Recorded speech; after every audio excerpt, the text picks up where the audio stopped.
En 1960, les ingénieurs de la NASA se sont réveillés et ont décidé d'envoyer un ballon de 30 mètres de diamètre dans l'espace. Et comme si ça suffisait pas, en 1964, 4 ans plus tard, ils y envoient encore un ballon, cette fois de 40 mètres de diamètre. Et si je vous dis que sans ce gros ballon, les satellites de communication n'existeraient pas. Donc on va faire simple. La NASA construit un ballon sur Terre qui est fait en millard, en gros du plastique. On le dégonfle, on le plie, on l'envoie dans l'espace et une fois là-haut, on le regonfle en y faisant vaporiser de l'acide benzoïque. D'ailleurs, on est dans l'espace et il n'y a pas de pression atmosphérique, donc c'est super facile de gonfler un ballon.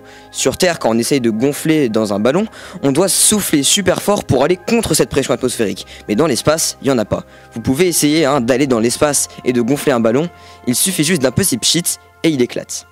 Mais je vous ai toujours pas dit le rapport avec les télécommunications.